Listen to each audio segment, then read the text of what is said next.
July the 4th is coming early this year. Actually, it came on June the 5th.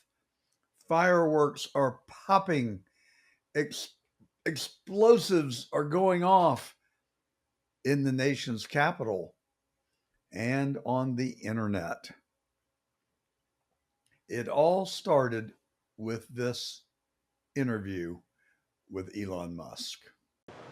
So, I was like disappointed to see the massive spending bill, frankly, uh, which increases the budget deficit, not just decrease it, and undermines the work that the DOGE team is doing. I actually thought that when this big, beautiful bill came along. I mean, like, everything he's done on DOGE gets wiped out in the first year. I think a bill can be big or it can be beautiful, but I don't know if it can be both. My personal opinion. All right, so Musk made it pretty clear that he did not support the one big beautiful bill because it contained more pork. That's the real issue. It's just really, and I've said it on this show, it's more of the same, and it is hugely disappointing. Like it or not, none of us can get our way on everything. That's what a messy republic looks like. And we have one. This country is divided as evenly down the middle as we can get. And it feels to me, frankly, that there's less of the great silent majority that there once was. It seems to me that most people have gravitated toward one pole or the other, liberal or conservative. Now, surely there are people in the middle. I would like to think that I am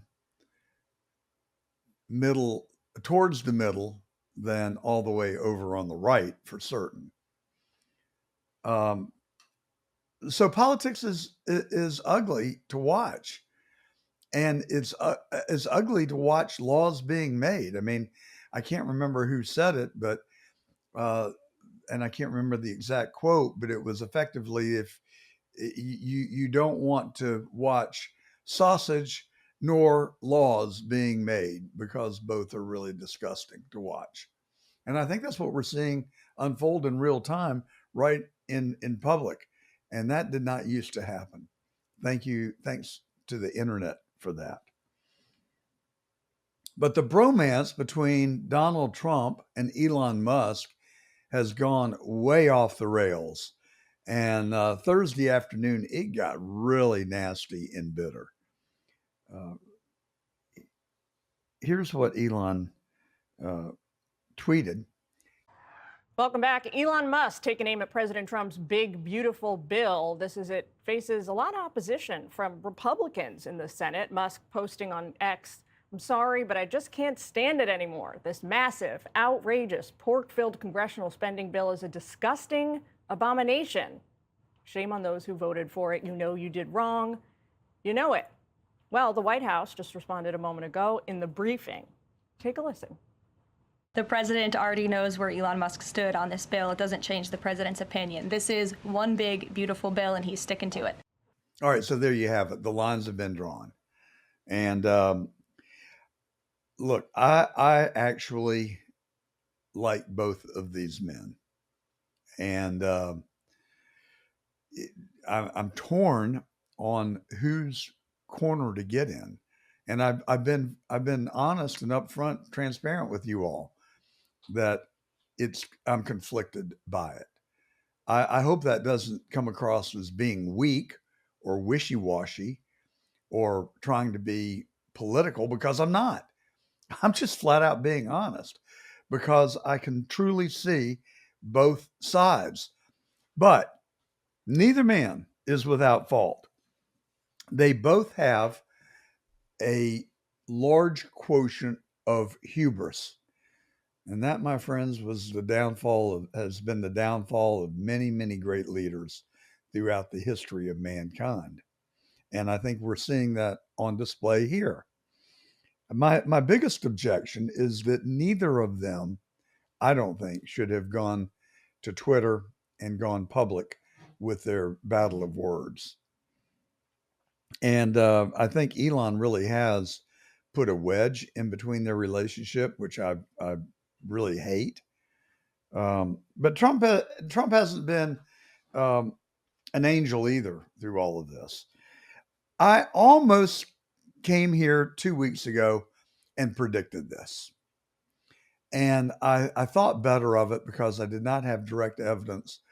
But one of the things that has happened to me in life that probably has stuck with me throughout my business career is that one of my employees told me one time, and he said it in a group of our managers. He said, "You know, John, you just see things before the rest of us do." And he said, and surprisingly, you turn out to be right most of the time. So I saw this coming. I saw it coming for one reason, because I know both of these men. Now, I have spent a fair amount of time with President Trump, and I've spent one-on-one time with him, and I like him a lot. He is not without fault. I can assure you of that. And like Musk, I know what it feels to be mistreated by Donald Trump and to walk away with the sense that he is a complete and total ingrate. Okay? You heard me say it. You want to hear me say it again? He is one ungrateful human being, period. And I know that from personal experience. Now, I gain nothing by saying that. I don't think President Trump's listening to the truth right now, but some of his people are, and they'll probably repeat to him what I said. Sorry, that's what I feel. That's what I believe. That's what I've experienced. And Elon is saying the identical words, and he is coming from the same place. Although his relationship with Trump was much closer than mine ever has been. But I know that Elon feels horribly abused, just as I felt horribly abused.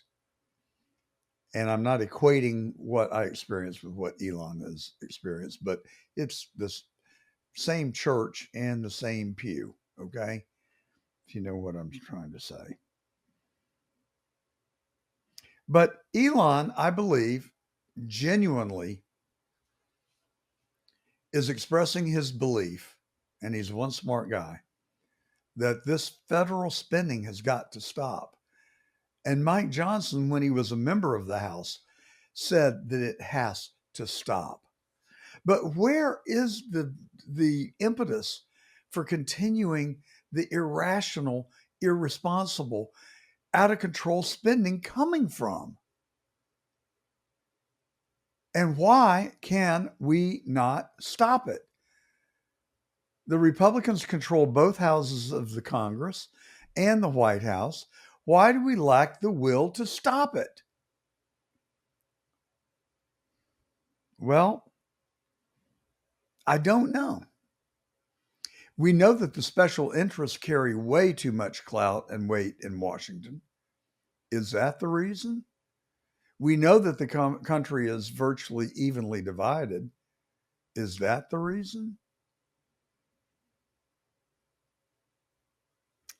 I'm not sure that that is the reason. I think we may have gotten a glimmer into this from another tweet from Elon Musk, but I'm going to hold off on that for right now. But I saw cracks in the armor emerging 2 weeks ago. And I knew, my instincts told me that this friendship, the bromance, would never last. And why will it not last? Well, as Vivek Ramaswamy said to our Palm Beach Republican Party Club just 3 or 4 weeks ago, when someone asked him, "Why did you leave DOGE?" And he said, "Well, it just never works out when you have 3 number ones in the same room." And so that was telling. you had Ramaswamy, you had Musk, and you had President Trump, all meddling and working in and trying to direct the trajectory of DOGE. And Ramaswamy just said, "Fine, I'm out." That left Musk and Trump, two very strong uh, people with a lot of willpower and determination. So that's a setup for a clash. The other setup for a clash, I want to be equally balanced here and be candid on all sides. Elon is disrespectful.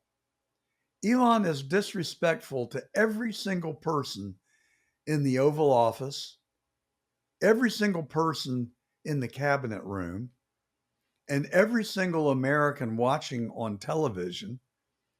When he shows up with his 5-year-old kid and wearing a baseball cap and a t shirt, I don't care how important you are, how smart you are, how successful you are. You just plain do not do that. It is arrogant. It is saying, look at me, look at how special I am. I can dress like a homeless person and walk into the Oval Office or into the cabinet room. No, you can't. No, you can't. And it is very disrespectful to President Trump to exert yourself in those ways. Big deal. I overlooked it and so did Trump. But it's there. You can overlook it, but it doesn't leave your psyche. It is real. It is there and it's in your face. And I didn't like it.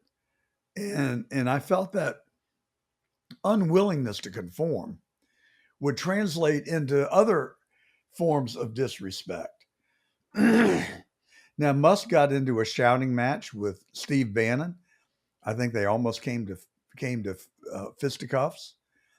There is a rumor circulating, and it has the ring of truth, that Musk and Besant got into an altercation and that Musk pushed him.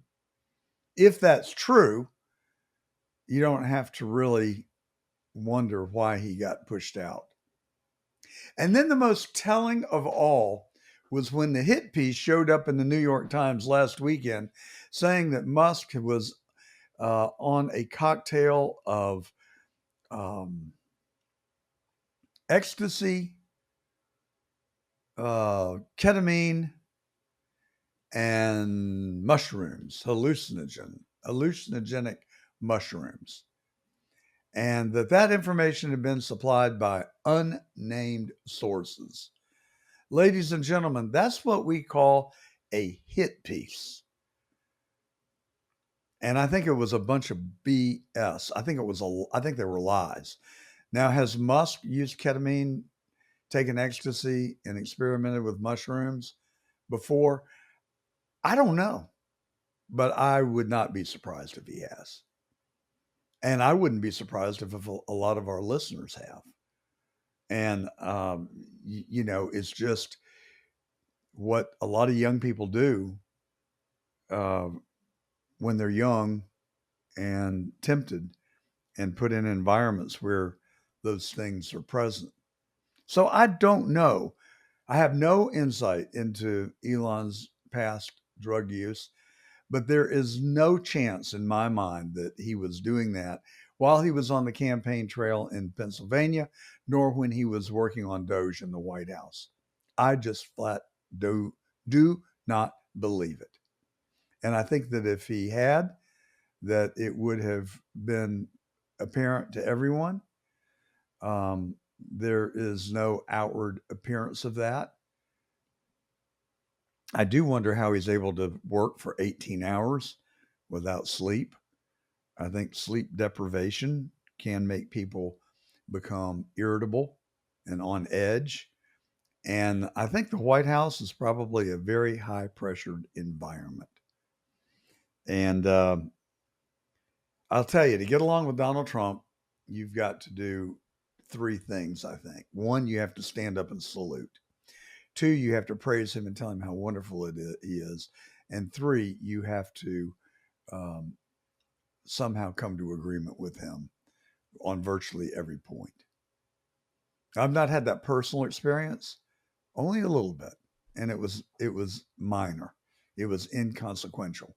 And the fact is that he asked me about an issue that related to Georgia when I was running for office, and I explained to him uh, where I was, and I had not made a firm decision either way, and he told me uh, what he thought one of my options was. And I said, well, that's perfectly fine because that's what I've already concluded in my own mind. And someday I'll share it with you, but I don't have time right now. I'm going to keep moving. But I'm happy to share it with anybody that wants to know. Call me, write me at johngordontruth@gmail.com. I'm happy to engage with you if you'd like more information, or if you want to share your thoughts with me on this or any other topic. johngordontruth@gmail.com. I read every email, I respond to every email, and I really think openly with an open mind about every email I get, and I appreciate it when you take the time to do so. All right, so let's get back to the subject at hand. Now, there's all sorts of noise cluttering this now. And on Thursday, it got really bad. But let's get back to the issue that is at the heart of this. And here's what Jason Miller said when he went on Newsmax. The former senior advisor with the Trump transition team, Trump 2024 campaign, Jason Miller. Jason, it's great to have you today. It's great to be back. All right, before we get into Rand Paul, let's first start with Elon. What do you think is going on with the back and forth and the harsh criticism here? Do you think it's somewhat about EV mandates? Speaker Johnson kind of alluded to that as well, but he says it's not personal. It feels kind of personal, though.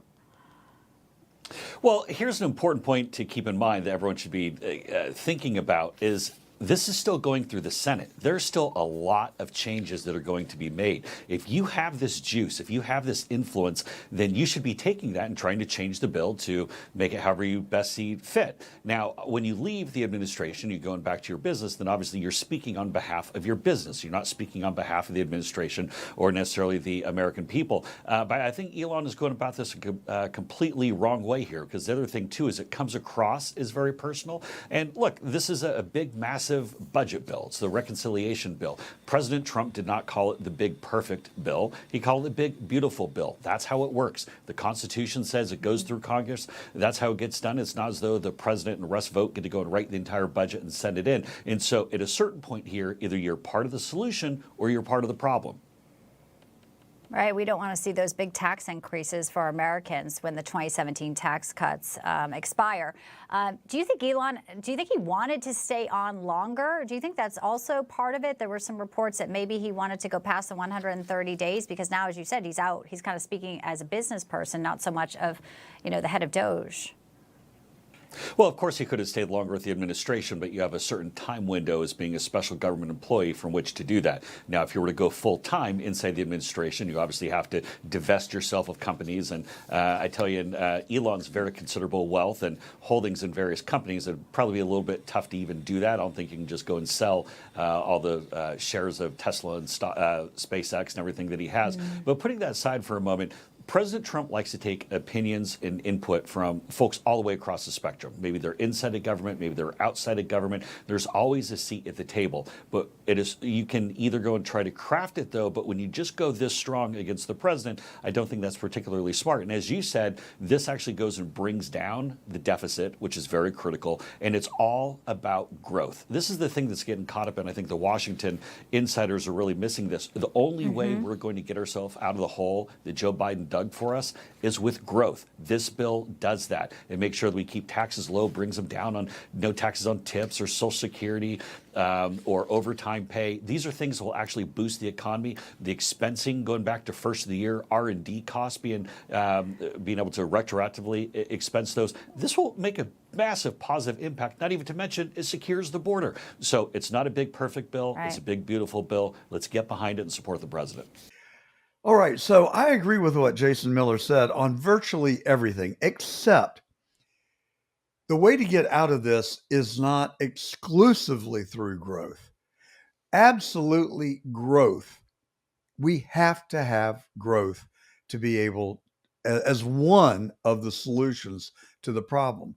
But I think Musk is also right that we have got to cut spending. So does Rand Paul. So does Ron Johnson, senator from Wisconsin. And so do a lot of members of the House.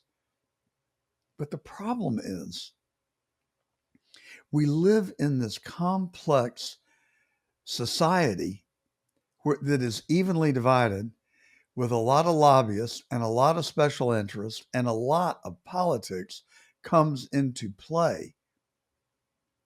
And so it's messy. And so I will say this.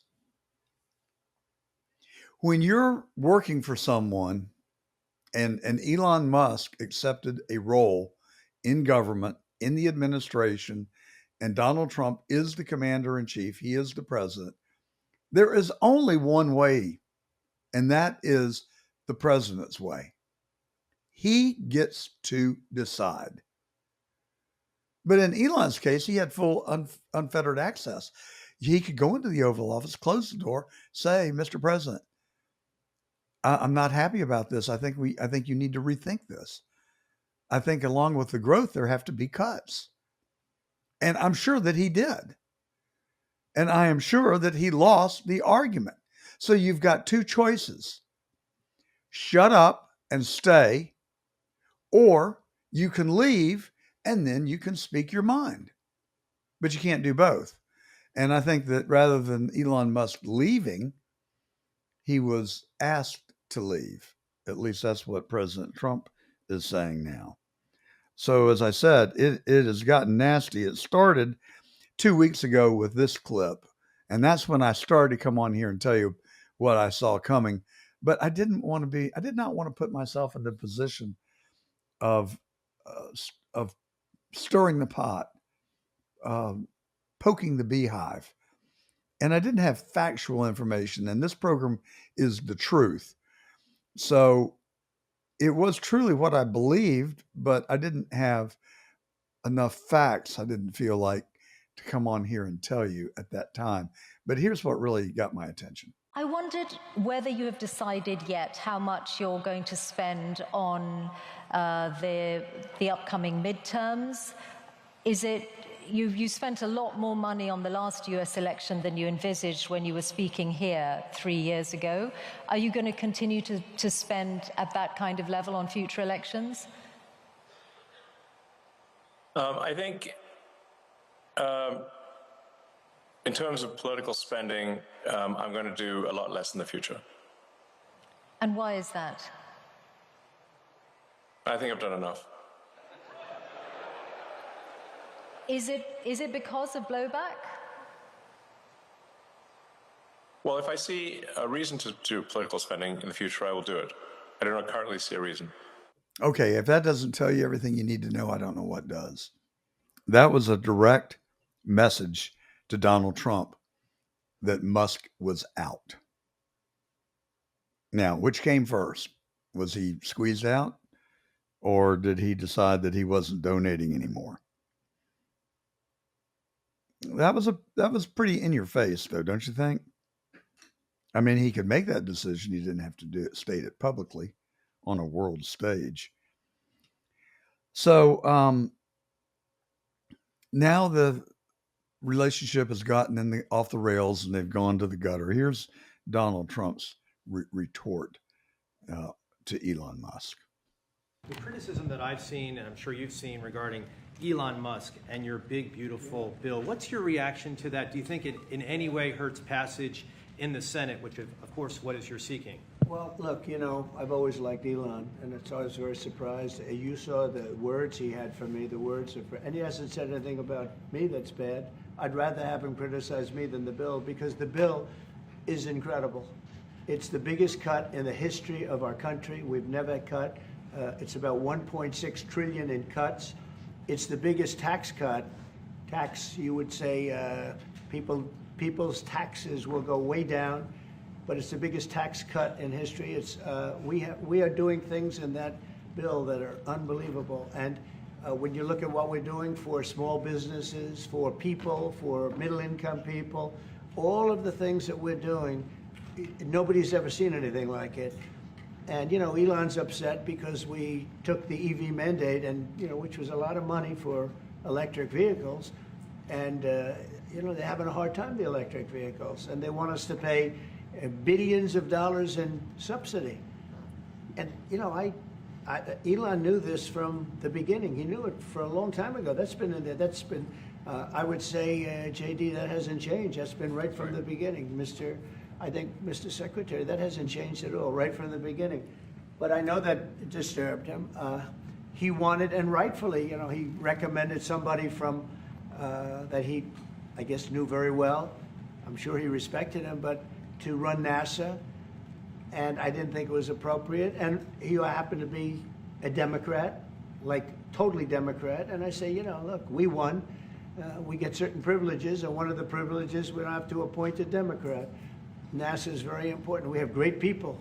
General Kane is going to be picking somebody with our, we'll be checking him out and seeing, but he wanted that person, a certain person, and we said no. And I can understand why he's upset. Remember, he was here for a long time. You saw a man who was very happy when he stood behind the Oval desk, and even with the black eye, I said, "Do you want a little makeup? We'll get you a little makeup."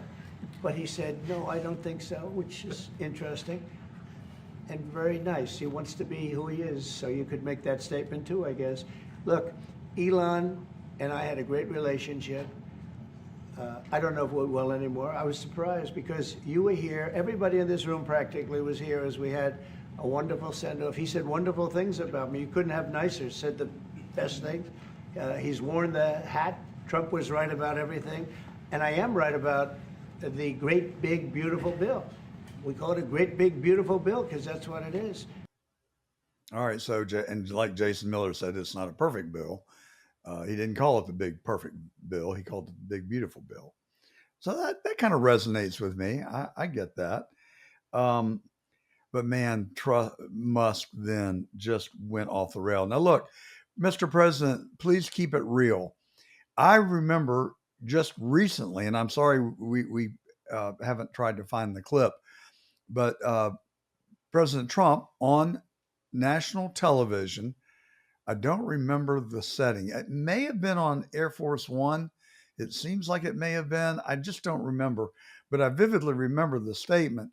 He said that in all the time that he has known Elon, that Elon has never asked him for a favor. And I think in the same breath, Trump said that they were going to be eliminating the credits on EVs and that Musk had never once suggested that he not do that and that was going to cost Musk probably a lot of money. So which was it, Mr. President? Was it that Musk never asked you for EV credits, or did he?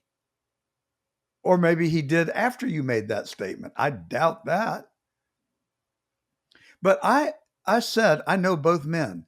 So I've spent personal time with Trump. I've never met Elon Musk, but I feel like I know him. Why do I say that? Because I study him for an hour every day of my life and have for the last 5 years. Because as I've shared with you before, Tesla is my second largest holding. And my ownership of Tesla stock is material to my net worth. All right, now I'll circle back around about that in a moment. But I have studied Musk, and I watch multiple podcasts every morning on Tesla and Elon Musk, and I have heard him consistently and unwaveringly state that the EV credits were not important to Tesla. In fact, and I believe it, the EV credits are designed to help the American auto workers. That would be Ford, GM, and Stellantis. And you take the EV credits away from them, and it's really going to hurt because Tesla has an unassailable lead in the development of electric vehicles, period, paragraph, hard stop. Nobody's close. Now, you hear a lot about BVD in China and how they're outselling Tesla, but they don't tell you the whole story. The majority of the BVD cars are hybrids, just like the Cadillac that I've had for 10 years. It's a hybrid. It's got a teeny little battery and it'll go 45 miles. And when it runs out of juice, it kicks over and the internal combustion engine takes over. Well, that's what the BVD cars are for the most part. Tesla is a pure electric car. There are not many of them. And Ford, GM, and Stellantis have all been trying to play catch up, and they have made progress, but they're not there.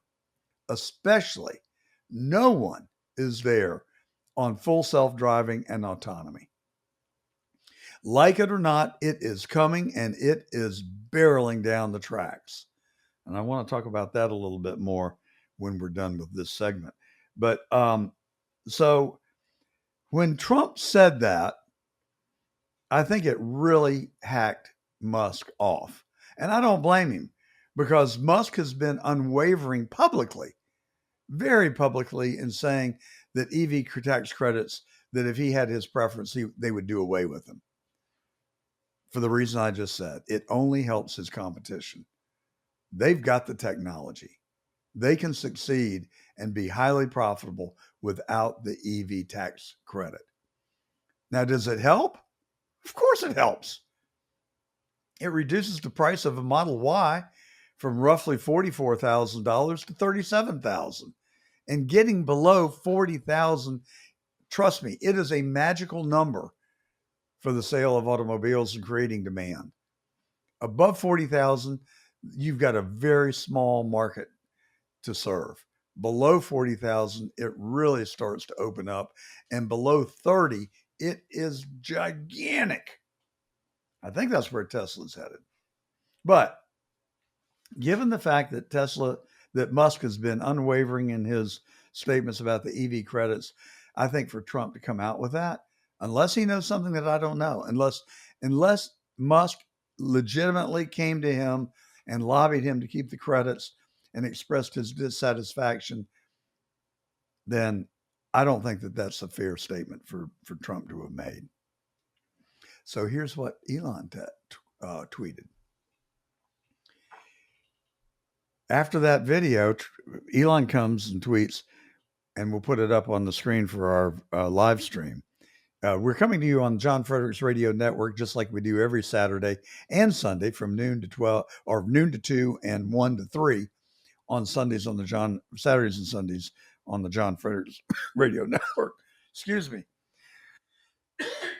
The allergy season stays with us. So Musk then tweeted, "Without me, Trump would have lost the election. Dems would control the House and the Republicans would be 51-49 in the Senate." Such ingratitude. I think Musk is absolutely right. $250 million that he poured into the presidential election in a month of his time campaigning for Trump in Pennsylvania, where the Amish usually show up at about 3,000 people. And in this election, 90,000 of them came out. Now, is that Trump or is it Musk? Or is it Trump and Musk? I picked the latter. But Musk's influence in Pennsylvania and in the election, for that matter, is undeniable. And I think that Trump's slights toward Musk have been hurtful. And I think they were unnecessary and that he should not have done it. But I'm going to tie all this up for y'all in a neat little box with a bow on top in just a minute. The easiest way to save money in our budget, billions and billions of dollars, is to terminate Elon's governmental subsidies and contracts. Was always surprised Biden didn't do it. That's below the belt. Unnecessary. provocative, not necessary. And the fact of the matter is, Elon's contributions to our country and the work that he has done at SpaceX is invaluable. His sacrifices and generosity for flood victims in North Carolina when the hurricane went through there and devastated Asheville and the surrounding areas. his work to bring Starlink to the Ukraine, invaluable. So this is a cheap shot, Mr. President. You should not have tweeted that. Take it down and apologize. But you've got too much ego standing in your way to do it. You do not have the capacity to, but you should. Then Trump goes on, Elon was wearing thin. I asked him to leave. I took away his EV mandate that forced everyone to buy electric cars that nobody else wanted. Well, that's not true either, because I have an electric vehicle and you could not take it away from me. I love the car. So there's another cheap shot that he knew for months I was going to do, and he just went crazy. Well, I don't think he did. I don't think he went crazy over I think he went crazy, raising his voice and being animated and expressing his opinion, but I don't think it was over the EV credits. I think it was over the one big beautiful bill. That's what I think he went crazy over. And that's why you're reacting the way you are. So just keep it real, Mr. President.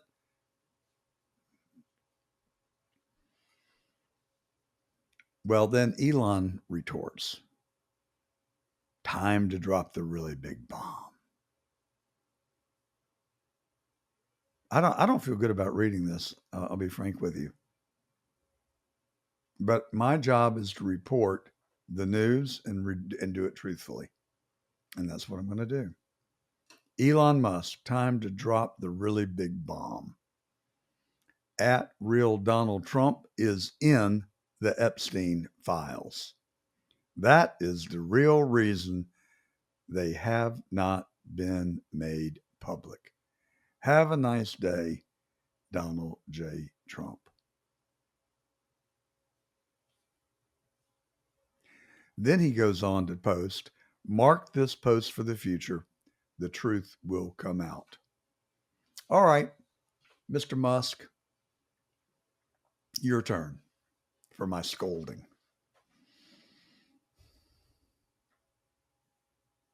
I'm interested in what you've written. I'm very disturbed about the Epstein files. We do demand the truth. We haven't gotten it. I have my own suspicions that what you've written may be true. But do you know the extent to which he had a relationship with Epstein? I mean, yes, we have seen them standing together. We know that they had a friendship. But that does not make Donald Trump culpable nor guilty of having had sexual relations with a minor, which is exactly what you're implying. So is that the case? If it is, then say so. But don't say it through innuendo and some sort of signaling like you have. And then someone else posted, I don't know who this person is, in 1992, Trump partied with Jeffrey Epstein. Just going to leave this here, and then they've got a clip. Do we have that clip? We don't need the clip.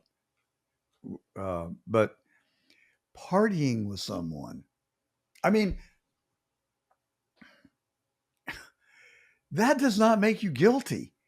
I mean, you can go to a party, and then if you're there and having a good time, that would be partying. I mean, Elon Musk has partied with Donald Trump at Mar-a-Lago. Everybody knows that. So what? And we suspect that Elon Musk has taken drugs. That does not mean that Donald Trump took drugs with Elon Musk. It just means that they were at a party together and happened to have eaten a traditional Christmas dinner together. That's partying. Okay? So we don't know the extent to which Donald Trump was what his friendship was with Jeffrey Epstein. Now, and this is what I'm going to tell you, I honestly believe, and this is what my instincts are telling me. I don't think Donald Trump needed Jeffrey Epstein to help him in any way obtain a female companion. Period. Hard stop. So I don't think that, I don't believe, I have no evidence, I have no reason to suspect that because they knew each other, may have known each other well, and may have been friends, that Donald Trump was part of the group that have been identified as having had relations with underage girls. I just don't believe that. I don't believe he did, and I don't believe it would have been necessary for him to.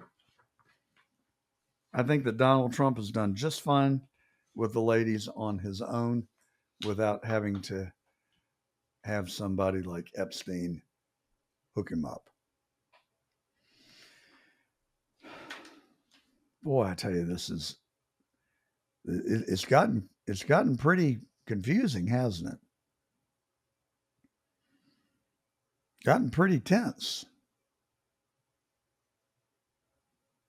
So now here's how I told you I was going to put it in a box with a great big, beautiful bow on top. Here's what I think. Yes, Elon Musk, you did do a lot to further the president's election. You probably did help him win Pennsylvania. The fact of the matter is, you nor we will ever know whether you are responsible for that. But I can tell you this, it was not you that was on that stage in Butler, Pennsylvania. It was not you that took a bullet for the American people. It was not you that lived through 4 trumped up prosecutions by liberal crazed Democrats that politicized the criminal justice system. It was not you that have had all the shots taken at them, metaphorically and otherwise. It was not you that received 77 million votes. So if you knew that Donald Trump had somehow had a relationship, but didn't know the extent of it with Epstein, why'd you have anything to do with Trump? If that is so repugnant to you, why would you have campaigned and given him all the money you did? Or did you just recently learn it? Well, that would be another angle, perhaps. But Trump may be ungrateful. I think that you have betrayed him. Not because you opposed the one big beautiful bill. I think that's legitimate. And if you're no longer in the government, you're no longer working for the commander in chief, and you want to express your opinion because you truly intellectually believe it, and I happen to agree with you, I would have left voluntarily or not, and I would have kept my mouth shut, because this is the United States of America that you're messing with. You have no right or privilege to drag the President of the United States into a personal disagreement and your hurt feelings to the detriment of the American people. I'm sorry, Elon. I love you. But I don't approve of what you've done on Twitter and the things that you've said over the last couple of days. I don't know how you get that genie back in the bottle. I don't know that you can. And President Trump said that he didn't know whether you all could have a relationship going forward. That is a loss for everyone. But what about the real subject at hand? What about the one big beautiful bill? What about the continued irrational spending? What about our inability to get control of it? That's what we really are talking about. That's the real issue. And here's how I resolve it for myself. I have huge respect for Rand Paul. I have huge respect for Ron Johnson. I have tremendous respect and gratitude to Donald Trump. In spite of the fact, as I've been very open about, he hadn't treated me nicely. Okay, so what? I'm not going to become bitter or petty about it. I just know what I'm dealing with, who I'm dealing with. But the fact of the matter is, he is the single best president that this country has ever had. Everybody talks about since George Washington. Well, George Washington was a great person and a warrior and a leader and the first president of our republic. Was he the greatest president we've ever had? He's certainly right up there. Put Lincoln on that list. But Donald Trump is the best president of our lifetime. And I don't know, George Washington had to deal with war and the British Army and risked his life for our country, but so did Donald Trump. Not in a war, but two people we know tried to assassinate him, and probably that's just the tip of the iceberg. I bet you the Secret Service has a file full of suspected bad people.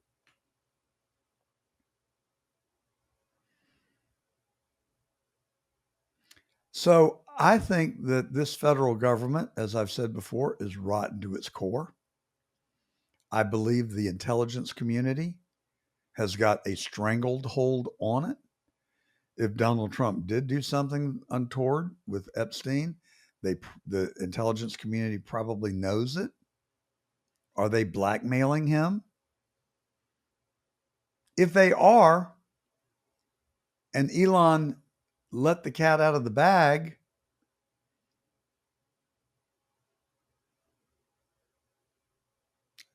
it almost frees Donald Trump up in a way. If he's no longer protecting this secret, and if the American people will continue to support him as president,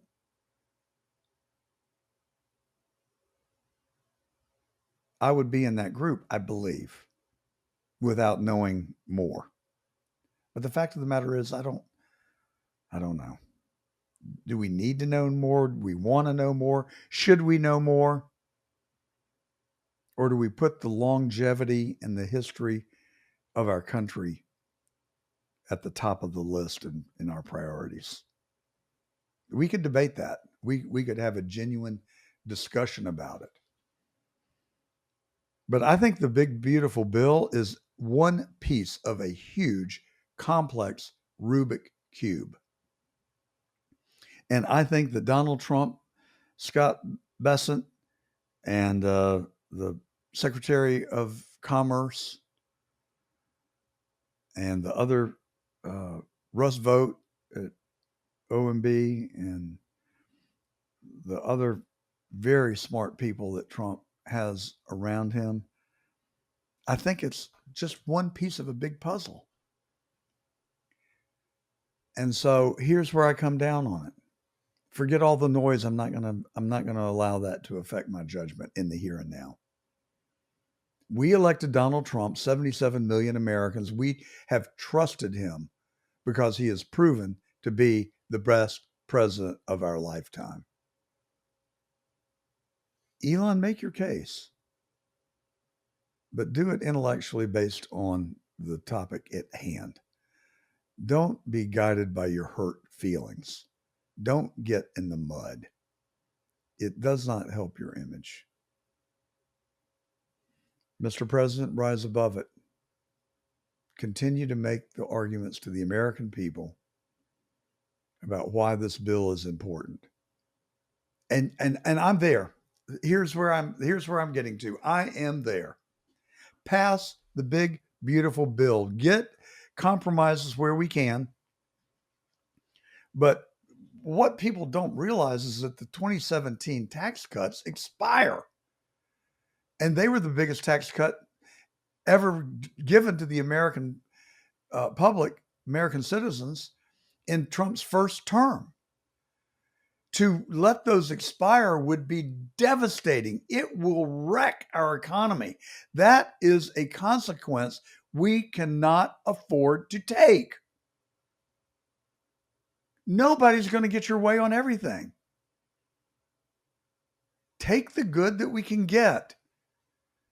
And then let's continue to massage this along and see if we can't get the savings that we want through rescission bills and through individual bills designed to reduce spending. So, man, we have flat out covered it. And it's really complicated and it's really tough. Now, I know that those of you who are hard right and devout Christians, as I consider myself to be, but really hard, there are those of you who are really hardline. And I would give an example of that. People who oppose abortion, but extend that to being opposed to stem cells being used to help people who otherwise couldn't have children. I know that those people who listen to the broadcast are going to be mad as hell at me for my willingness to temporarily, at least, suspend my concern over Trump and any association he may have had with Epstein. If I could be king for a day, and I'm not, and I will not, but if I could, I can fantasize. You can fantasize with me for a moment. I would say to every single member of Congress, I don't care what you've done. Well, I do care what you've done, but I will forgive you. I just need you to confess it. I want everybody to confess their sins, including the people on the Epstein list, and let's get past it. We know that the only person who's lived without sin has not walked this earth for over 2,000 years. So can we forgive? Is it possible that these otherwise good people, could we forgive? And could we move past this? I can't forgive the people who killed Kennedy, but I'd like to get past it. And I'd like to get past it by having admissions. I would like to have the federal government admit that our intelligence community killed Kennedy and used the mob as accomplices, and that Johnson and Hoover covered it up. And Johnson may have played a role in it. Depends on who you ask. Roger Stone said it was Johnson. David Talbot said it's Allen Dulles. And the unspeakable Douglas concludes that it was Dulles as well. What happened to Robert Kennedy? What happened to Martin Luther King? I mean, I just think we need a season of atonement. We need 90 days, 120 days, and we just got to put it out. Just let us have it. Give us all the bad news. And if you're a member of Congress who's being blackmailed or you've taken money that you shouldn't have, we'll have a 60-day amnesty period. You go before the American people and confess what you've done, we'll forgive you. And then nobody will hold it over your head. Where did I get the idea? It came straight from the Tonight Show host. What was his name? The guy with the beard who I didn't like. Colbert. No, before him. Kimmel? No, before him. Fallon? No, before him. Come on, Anthony. Google it for me. I know his name as well as I know my own. You know, Letterman. David. No, not David Letterman. Yeah, David Letterman. Yeah, he got accused of before the Me Too movement of propositioning a younger coworker. I can't remember the sordid details, But he went on national television and said, "It's true. You got me. I'm sorry. I made a mistake. Please forgive me." His career didn't take a beat. Didn't miss a beat. Just kept right on. They tried to blackmail him. For money. And he said, "No, I'll just go on television and confess." That's what I'm suggesting that we do. As a nation, as a populace, as a group of elected officials, somehow, and maybe you don't have to do it publicly. Maybe there could be a blue ribbon committee that would be appointed that made up of the most moral among us. Maybe we could. Oh, I wish that Billy Graham was still alive today. He would be the chairman of the committee.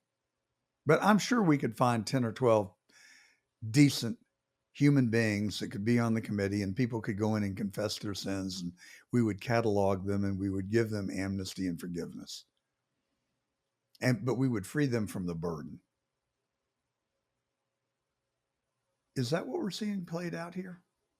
I don't know. I just don't know. But I want to get past it all. I want to get this country back on the right track. I want to see our leaders being able to lead based on making right decisions for the American people, not being told what to do because they're compromised or blackmailed or some other such. And I think it's too pervasive. I don't think we can burn it all down and build it back better. But we can get to a better place. And I think that's what needs to happen. So here is how I've come down on it.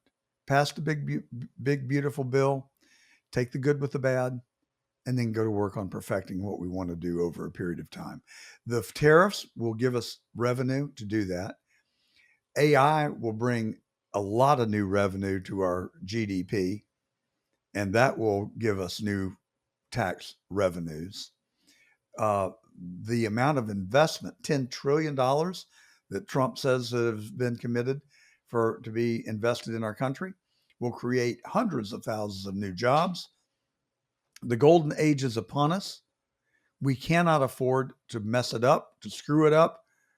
It may satisfy our moral sense of right and wrong, but it is not going to work for the benefit of the 300 million plus American people who deserve it. They deserve a break. We deserve an economy that works for everybody, and we cannot allow it to be derailed. That's how I come down on it. And I'm giving Trump the benefit of the doubt, and I'm going to put my trust in him as I always have. He's not a perfect human being, but he works for us tirelessly. He has sacrificed for us a lot. And for that reason, I put my trust in him. Elon, Ron, keep beating the drum. We need your voice. But fight fair, fight clean. Everybody keep it real, and let's tone it down. Let's turn down the burner. All right. This is The Truth. I'm John Gordon. I've told you the truth. And I hope that you'll still listen to me, because I've just been brutally honest with you, as I always am. And we need to move past this. We need to move past it quickly. And I certainly hope that we will. I hope cooler heads will prevail in the days and weeks to come, that we can continue to keep our company on the right track. We come to you as we do every Saturday and Sunday on the John Fredericks Radio Network. We also come to you on CDM Press on their 13 digital platforms. They've got newspapers in Miami, Atlanta, Northern Virginia, including Washington, D.C., and in Colorado, 13 locations around the United States. They really work to bring you the truth and good journalism.